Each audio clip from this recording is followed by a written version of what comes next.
வணக்கம் நண்பர்களே. வொல்வரைன்ஸ் பார்க்க ரொம்ப சின்னதா இருக்கும். ஆனா தன்னை விட பெரிய விலங்குகளை கூட வேட்டையாடுது. ஓநாய்களை கூட விரட்டி விரட்டி அடிக்குது. இப்படி வொல்வரைன்ஸ்க்கு எங்கிருந்து தைரியம் வந்துச்சுங்கிறதையும், அது என்னென்ன சாப்பிடுதுங்கிறதையும், அதை பத்தி சில சுவாரஸ்யமான 5 தகவல்களை இந்த வீடியோ மூலமா தெரிஞ்சுக்கலாம். வாங்க வீடியோக்குள்ள போகலாம். வொல்வரைன்ஸ் ரொம்ப பெரிய விலங்குலாம் கிடையாது.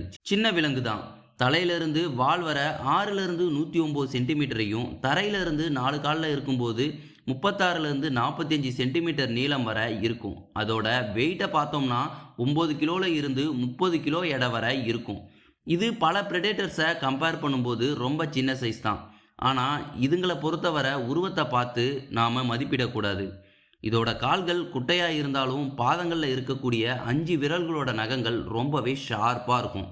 இந்த நகங்களை பாதி உள்ளிழுத்துக்கவும் முடியும். அப்புறம் அதோட கோரை பற்களும் வலுவான தாடையும் 1700 PSI அளவுக்கு மோசமான கடியையும் கொடுக்கறதால இது கொடூரமான காயத்தை எதிரிக்கு உண்டாக்குது. ஃப்ளெக்சிபிளான மேல்புற தோல் உடம்ப ஒரு வில்லு போல வளைக்க பயன்படுது. இது உடம்புல இருக்க இந்த எக்யூப்மெண்ட்ஸ் தான் சிறந்த வேட்டையாடியா மாத்திருக்கு. ஆனால் எதை பார்த்தும் பயப்படாத இதோட அதிகமான தைரியமும் அளவு கடந்த ஆக்ரோஷமான தன்மையும் இதை ஒரு சிறந்த வேட்டையாடியா மாத்திருக்கு. எந்த அளவுக்குனா தன்னை விட பெரிய விலங்குகளையும் மற்ற பிரெடேட்டர்ஸையும் கூட வேட்டையாடுது.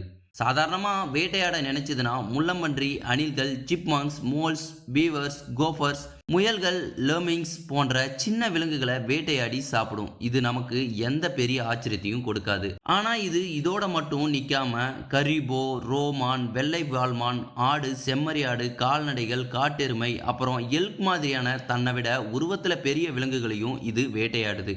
என்னது இவ்வளோ பெரிய விலங்கை இந்த சின்ன விலங்கு வேட்டையாடுதான்னு கண்டிப்பாக உங்களுக்கு ஆச்சரியமாக இருக்கும். சில பேர் இதை நம்ப கூட மாட்டீங்க. ஆனால் உண்மை இதுதான். தன்னை விட உருவத்தில் பெரிய விலங்குகளை வேட்டையாடுறதுல இதுங்க பெயர் போனதுங்க. ஆனால் இதை எப்படி செய்ய முடியுதுங்கிறத பார்த்தோம்னா, வொல்வரைன்ஸ் ஆக்ரோஷமான விலங்கு மட்டும் இல்லாமல் அறிவான விலங்குகளும் கூட. தன்னை விட மிகப்பெரிய மான்களையும் காட்டெருமைகளையும் சில ட்ரிக்ஸை யூஸ் பண்ணி இதுங்க வேட்டையாடுது. என்னன்னா, புதுசா பிறந்த குட்டிகளையும் வயசான வீக்கான விலங்குகளையும் அடிப்பட்டோ இல்லாட்டி எதனா பொறியில மாட்டி தவிக்கிற விலங்குகளையோ, அதுவும் இல்லைனா பனியில உறைஞ்சி போய் அசையாம இருக்கிற விலங்குகளையும் தாக்குது. இந்த மாதிரி தன்னை விட பெரிய விலங்குகள் இக்கட்டான சூழ்நிலையில இருக்கும்போது மட்டும்தான் அதுங்களை வொல்வரைன்ஸ் வேட்டையாடுது. மற்ற நேரங்களில் சீண்டி கூட பார்க்காது. மார்டன்ஸ், மிங்க், நரிகள், யுரேஷன் லினிக்ஸ், வீசல்கள், கோயட், அப்புறம் கோல்டன் ஈகிள்ஸ் உட்பட வொல்வரைன்ஸ் சில பிரெடேட்டர்ஸையும் வேட்டையாடி சாப்பிடுது. இதுல இருந்தே தெரிஞ்சிருக்கும் இதுங்க எந்த அளவுக்கு தைரியசாலின்னு. இதோட தைரியத்துக்கு இன்னொரு எக்ஸாம்பிள் என்னன்னா, இறந்து போன விலங்கை சாப்பிட்றதுக்கு தடையா எவ்வளோ பெரிய விலங்கா இருந்தாலும் இதுங்க அதை விரட்டி விட்டுரும். இதுக்கு முன்னாடி மிகப்பெரிய கிரெசிலி கரடி, பூஸ்மான்கள், ஓநாய் கூட்டம், மலை சிங்கங்கள் கூடவும் சண்டை போட்டு இதுங்க விரட்டி விடுது. இதோட பயங்கரமான ஆக்ரோஷ தன்மையும் கூர்மையான பற்கள், வலிமையான கடி, ஃப்ளெக்சிபிளான தோல் இதெல்லாம் இருக்கிறதால இதுகிட்ட மோதினா கண்டிப்பாக காயம் ஏற்படுங்கிறதால தான் அதுங்க வொல்வரைன்ஸ் கிட்ட இருந்து ஒதுங்கியே இருக்கு. வொல்வரைன்ஸோட வேட்டை எப்பவுமே இறைவிலங்க துரத்தியும் இல்லை இறைக்கு தெரியாமையும் மரத்துல இருந்து குதிச்சு அதை தாக்கியும் கொல்லும். வொல்வரைன்ஸ் மட்டும் இப்படி சிறப்பா வேட்டையாடுறது கிடையாது. சில விலங்குகள் வொல்வரைன்ஸையும் வேட்டையாடுது. இதுல ஃபர்ஸ்ட் இடத்துல இருக்கிறது கிரே வுல்ஃப்ஸ். சாம்பல் ஓநாய்ங்க தான் வொல்வரைன்ஸோட மிகப்பெரிய எதிரியா இருக்கு. அதிகமான எண்ணிக்கையில வொல்வரைன்ஸ் கிரே வுல்ஃப்னால கொல்லப்படுது. அடுத்து இந்த வரிசையில் மலசிங்கமும் கருப்பு கரடிகளும் பழுப்பு கரடிகளும் வொல்வரைன்ஸோட மிகப்பெரிய எதிரிகளாக இருக்குது. கோல்டன் ஈகிள்ஸ் வளர்ந்த வொல்வரைன்ஸை தாக்கலனாலும் அதுங்க குட்டிகளை தாக்கி கொல்ல செய்யுது. இந்த எதிரிகளை சமாளிக்க சக்தி வாய்ந்த தாடையும் கூர்மையான நகமும் பல்லும் அடர்த்தியான தோலும் இருந்தாலும் வொல்வரைன்ஸோட இன்னொரு தற்காப்பு அமைப்பு அதோட பேக்ல அமைஞ்சிருக்கு. வொல்வரைன்ஸோட பேக்ல இருக்க அனல் கிளாண்டுங்கிற ஒரு சுரப்பில இருந்து உருவாகிற திரவத்தால இது ஒரு மோசமான பேட் ஸ்மெல்ல உருவாக்குது. இது எதிரிகளை தர்ம சங்கடத்துக்குள்ளாக்கி நிலக்குலைய வச்சு அங்கிருந்து விரட்டி விடுது. இப்போ உங்களுக்கு நல்லா புரிஞ்சிருக்கும் இது எப்படி ஓநாய்களையும் கரடிகளையும் மலை சிங்கங்களையும் எப்படி விரட்டி விடுது அப்படிங்கன்னு. இதோட ஆக்ரோஷமும் ஆயுதங்களும் ஒரு பக்கம் இருந்தாலும் இதோட துர்நாற்றம் வீசக்கூடிய ஸ்மெல்லும் எதிரிகளை விரட்ட முக்கியமானதா இருக்கு. ஸ்கங்க் அப்படிங்கிற இந்த அனிமல் மாதிரி பேட் ஸ்மெல் உருவாக்குறதாலையும் உருவத்திலையும் அதே மாதிரி இருக்கிறதாலையும் அப்புறம் ஒரு சின்ன கரடி மாதிரி தோற்றத்தில் இருக்கிறதாலையும் வொல்வரைன் சங்க் பியர் அப்படின்னும் அழைக்கப்படுது. இது வெளியிடுற பேட் ஸ்மெல் எதிரிகளை அப்புறப்படுத்த மட்டும் இல்லாமல் அதோட எல்லைகளை மார்க் பண்ணவும் இதை பயன்படுத்துது. வொல்வரின்ஸோட அறிவியல் பெயர் குளுகுலோன்னு வரும். குளோங்கிற பெயரோட ஃபுல் ஃபார்ம் க்ளூட்டோன்னு வரும். க்ளூட்டோங்கிற பெயர் லத்தீன் மொழியில பெருந்தீனின்னு பொருள் வரும். அதாவது அதிகம் சாப்பிடுவார்னு மீனிங் வரும். வொல்வரின்ஸோட அறிவியல் பெயருக்கு ஏன் அதிகம் சாப்பிடுவார்னு பொருள் வந்ததுன்னா, இதுங்க வாழுற இடங்கள்ல அதிகமான உணவு பற்றாக்குறை ஏற்படும். அதனால ஒரு வாட்டி இதுக்கு உணவு கிடைச்சதுன்னா தன்னால எந்த அளவுக்கு முடியுமோ அந்த அளவுக்கு வயிறு முட்டை சாப்பிடும். இதோட உணவுல பெரும்பகுதி உணவை திருடி சாப்பிட்றது மூலமா தான் கிடைக்குது. அதாவது இயற்கையா இறந்து போன விலங்குகளையும் மற்ற வேட்டையாடிகள் வேட்டையாடின விலங்குகளையும் தான் இதுங்க அதிகமா சாப்பிடுது.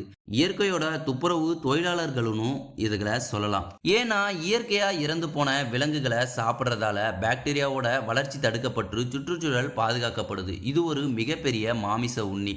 இதோட உணவுல கலைமான், கடைமான், முள்ளம்பன்றி, எல்க், கரிபு பறவைகளோட முட்டைகள், குறிப்பா வாத்துகள், அப்புறம் பூச்சிகளோட லார்வாக்கள் போன்ற விலங்குகளை இது சாப்பிடுது. அதுக்காக இதுங்க முழு மாமிச உண்ணியும் கிடையாது. சில நேரம் இதுங்க தாவர பொருட்களையும் சாப்பிடுது. தாவரத்தோட வேர்கள், விதைகள், அப்புறம் பெரி மாதிரியான பழங்களையும் சாப்பிடுது. இப்படி கிட்டத்தட்ட தன் கண்ணுல படுற எல்லாத்தையுமே இதுங்க சாப்பிடும். அது இறந்து போன எந்த ஒரு விலங்கா இருக்கலாம், இல்லை தாவரத்தில் புதுசாக பழுத்த பழமாகவும் இருக்கலாம். உணவு அதிகமாக இருக்கும்போது அதை சேமித்து வச்சு சாப்பிட்ற பழக்கமும் இதுங்க கிட்ட இருக்குது. இந்த மாதிரி சேமித்து சாப்பிட்ற பழக்கத்தை தாயாக இருக்கிற ஃபீமேல் வொல்வரைன்ஸ் தான் அதிகமாக ஃபாலோ பண்ணுது. இதோட பற்கள் கூர்மையாகவும் வலுவாகவும் இருக்கிறதால எலும்புகளை கூட உடைச்சி சாப்பிட முடியுது. அப்புறம் மேல் கடவாய் பற்கள் உள்வாய் நோக்கி 90 டிகிரி வளைஞ்சி இருக்கிறதால பனியில் உறைஞ்சி போயிருக்கிற சடலத்தோட இறைச்சியை கூட கிழிச்சி சாப்பிட முடியுது. வொல்வரைன்ஸ் எப்பவுமே தனியாக தான் வாழும். மேக்சிமம் ஒரு ஆண் வொல்வரின் 620 சதுர கிலோமீட்டர் ஏரியாவை கண்ட்ரோல் பண்ணும். இந்த எல்லைக்குள்ள மற்ற ஆண்களுக்கு எப்பவுமே அனுமதி இருக்காது. மற்ற ஆண்கள் வரக்கூடாதுங்கிறதுக்காக சிறுநீர் மூலமா எல்லையை இதுங்க மார்க் பண்ணி வைக்கும். மீறி உள்ள வந்தா நடக்கிற சண்டையில எது வின் பண்ணுதோ அதுக்கு தான் அந்த நிலப்பரப்பு சொந்தமாகும். ஒரு ஆணோட சொந்த நிலப்பரப்புக்குள்ள இருக்க பெண்கள் அந்த ஆணுக்கு தான் சொந்தமாகும். வருஷம் ஃபுல்லா ஒரு ஆணும் பெண்ணும் தனியா இருந்தாலும் இனப்பெருக்க காலமான ஏப்ரல்ல இருந்து ஆகஸ்ட் வரை இனச்சேர்க்கைக்காக ஆணும் பெண்ணும் ஒன்னா சேர்ந்திருக்கும். ஒரு ஆண் தன் எல்லைக்குள்ள இருக்க பல பெண்கள் கூட இன சேரும். இனச்சேர்க்கை வெற்றில முடிஞ்சாலும் ஒரு பெண் வொல்வரைன் தான் எப்போ கர்ப்பம் ஆகணுங்கிறத அதால முடிவெடுக்க முடியும். அதாவது தன்னோட கர்ப்ப காலத்தை அதால நீட்டிக்க முடியும். புரியுற மாதிரி சொல்லணும்னா, மோஸ்ட்லி எல்லா பாலூட்டிகளும் கர்ப்பமானா அதோட கருமுட்டைகள் கருப்பைக்கு போய் வளர ஆரம்பிச்சிடும். ஆனா ஒரு வொல்வரின் கர்ப்பமாச்சுன்னா அதோட கருவுற்ற முட்டைகள் கருப்பைக்கு போகாம அதால தடுக்க முடியும். இதுக்கு டிலேடு இம்ப்ளிமெண்டேஷன் சொல்லுவாங்க. வொல்வரின் உட்பட ஒரு 100 பாலூட்டிகளால் இந்த டிலேடு இம்ப்ளிமெண்டேஷனை பண்ண முடியும். அதாவது ஒரு வொல்வரினால் தன்னோட கரு வளர்ச்சியை 6 மாதம் வரை தடுத்து நிறுத்த முடியும். அதுக்கு மேலே போச்சுன்னா கரு எக்ஸ்பைரி ஆகிடும். ஸோ ஃபீமேல் வொல்வரின் மறுபடியும் மேட்டிங்கில் ஈடுபடணும். ஒருவேளை உணவுக்கு பற்றாக்குறை இல்லாமல் தகுந்த காலநிலை இருந்ததுன்னா ஒரு ஃபீமேல் வொல்வரின் தான் கருவுற்ற முட்டையை கருப்பையில் சேர்த்து வளர்க்க ஆரம்பிச்சிடும். கரு வளர ஆரம்பிச்சிச்சுன்னா 30லிருந்து 50 நாள் வரை அது ப்ரெக்னெண்ட்டாக இருந்து குட்டிகளை ஈனும். மோஸ்ட்லி குளிர்காலத்தோட தொடக்கத்தில் தான் ஃபீமேல் வொல்வரின் தன்னோட கருவை கருப்பையில் சேர்த்து வைக்க ஆரம்பிக்கும். ஏன்னா அப்போதான் உணவுக்கு பற்றாக்குறையே இருக்காது. அதிகமான பனி பொந்து அமைக்கவும் வசதியாக இருக்கும். அடர்ந்த பனி நிறைஞ்ச நிலப்பரப்பு 4 மீட்டர் நீளமான பொந்துகளை அமைக்கிற ஃபீமேல் வொல்வரின்ஸ் 1லிருந்து 5 குட்டிகள் வர போடும். இதோட குட்டிகளை கிட்ஸ் அப்படின்னு அழைக்கப்படுது. கண்கள் திறக்காம பற்கள் இல்லாம வெள்ளை இல்லைனா மஞ்சள் நிற முடியோட இதோட குட்டிங்க பிறக்குது. பிறந்த 9லிருந்து 10 மாசம் வரை பால் குடிச்சுக்கிட்டு பொந்துலேயே வாழுற இதோட குட்டிங்க ஒரு வயசுல பொந்த விட்டு வெளியே வந்து பால் குடிக்கிறத மறந்து இறைச்சி சாப்பிட்டுக்கிட்டு அம்மா கூட சுத்தும். கிட்டத்தட்ட 2 வயசுல அடல்ட் ஏஜை அடைஞ்சதுக்கு அப்புறம் அம்மாவை விட்டு தனியா பிரிஞ்சு தனக்குன்னு ஒரு வாழ்க்கையை தேடி தனியா வாழ கிளம்பிடும். மோஸ்ட்லி குட்டிகளை அம்மா மட்டும் தனியா வளர்த்தாலும் சில நேரம் அப்பாவும் குட்டிகளை வளர்க்க ஹெல்ப் பண்ணி ஒரு குடும்பமா இதுங்க வாழும். குட்டிங்க அடல்ட் ஏஜை அடைஞ்சிச்சுன்னா அப்பா தன்னோட குட்டிகளை தன் நிலப்பரப்பை விட்டு வெளியேற்றிடுவார். அதுவரை குட்டிகள் தன் அப்பா கூடயும் அம்மா கூடயும் சேர்ந்து சுத்தும். பேரண்ட்ஸ் கிட்ட இருந்து பிழைக்கிற யுக்திகளை அதுங்க நல்லாவே கத்துக்கும். Wolverines Alaska, Canada, Russia, Siberia, Norway, Sweden, Finland போன்ற நாடுகளோட பனி பிரதேசங்கள், ஊசியிலை காடுகள், புதற்காடுகள், புல்வெளிகள், பாறை பகுதிகளில் காணப்படுது. மோஸ்ட்லி பழுப்பு கருப்பு கலந்த நிறத்தோட இருக்கிற இதுங்களில் சிலது வெள்ளி இல்லைனா மஞ்சள் நிறத்துலையும் இருக்கும். சின்ன கால்களும் வட்டமான தலையும் சின்ன கண்களும் குட்டியான வட்டமான காதுகளும் இருக்கு. இப்படி இதோட வெளி உறுப்புகள் எல்லாமே சின்னதா இருக்கிறதால தான் பனி பிரதேசத்துல தன்னோட உடல் சூட்டை தக்க வச்சுக்க இதால முடியுது. இதோட பாதங்கள் அதிக முடிகளோட அகலமாகவும் இருக்கிறதால இது ஒரு ஸ்னோ ஷூ மாதிரி செயல்பட்டு அதோட எடையை ஒரு சமநிலையா பேலன்ஸ் பண்றதால ஆழமான பனியில எந்த சிரமமும் இல்லாம இதால நடக்க முடியும். விரல்கள்ல இருக்க கூர்மையான நகங்கள் வழுக்கிற பனிக்கட்டியில சுலபமா நடக்க பயன்படுது. இந்த ஸ்கில்ஸ்னால தான் அதிக பனியில கூட இதால மேக்சிமம் 1 மணி நேரத்துக்கு 48 கிலோமீட்டர் பர் ஹவர் ஸ்பீட்ல ஓட முடியுது. இதோட முடிகள்ல அதிகப்படியான எண்ணெய் இருக்கிறதால தண்ணியால ஊடுருவ முடியாது. ஸோ எந்த ஒரு பனிக்காலத்திலையும் உடம்பு கதகதப்பா இருக்கும்.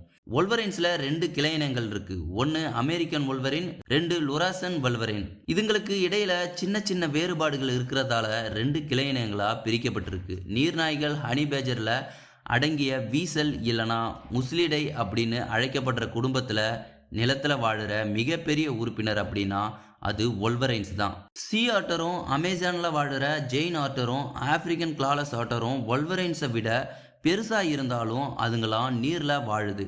ஸோ வீசல் குடும்பத்துல நிலத்துல வாழுற மிகப்பெரிய விலங்குனா அது வொல்வரைன் தான். ஆனால் நிலத்துல யூரோப்பியன் பேஜர் மட்டும் வொல்வரைன் சைஸுக்கு கிட்டத்தட்ட வரும்.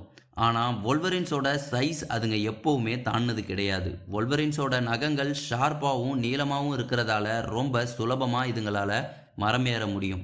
இதுங்க பெஸ்ட் ஸ்விம்மர்ஸும் கூட. வொல்வரின்ஸ் என்னதான் தங்களுக்குன்னு தனி பிரதேசங்களை உருவாக்கி தனித்தனியாக வாழ்ந்தாலும் உணவு பற்றாக்குறையாக இருக்க சமயத்தில் உணவை தேடி ஒரு நாளைக்கு மேக்சிமம் 64 கிலோமீட்டர் தூரம் வரை இதுங்க பயணம் செய்யும். சில உள்வரின் உணவுக்காக பல மாதம் வரை நடையோ நடந்து 1000க்கும் அதிகமான கிலோமீட்டர் வரை பயணம் பண்ணியிருக்கு.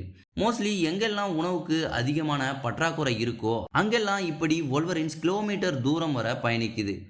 நைட்டில் ரொம்ப ஆக்டிவாக வேட்டையாடுற இதுங்க 20 அடி ஆழமான பனியில் ஒரு எலி ஒளிஞ்சிருந்தாலும் தன்னோட மோப்ப சக்தியை வச்சு அதை கண்டுபிடிக்கும். அந்த அளவுக்கு இதுங்களுக்கு அதிக மோப்ப சக்தி இருக்குது. காடுகளில் சராசரியாக இதுங்க 13 வருஷம் வரை உயிர் வாழுது. ஜூ மாதிரியான பாதுகாக்கப்பட்ட இடங்களில் 17 வருஷம் வரை உயிர் வாழுது.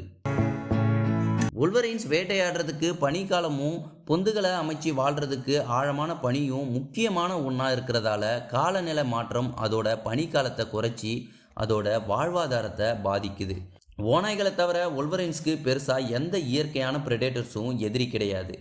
ஆனால் மனிதர்கள் தான் அதுக்கு மிகப்பெரிய தொந்தரவாக இருக்காங்க.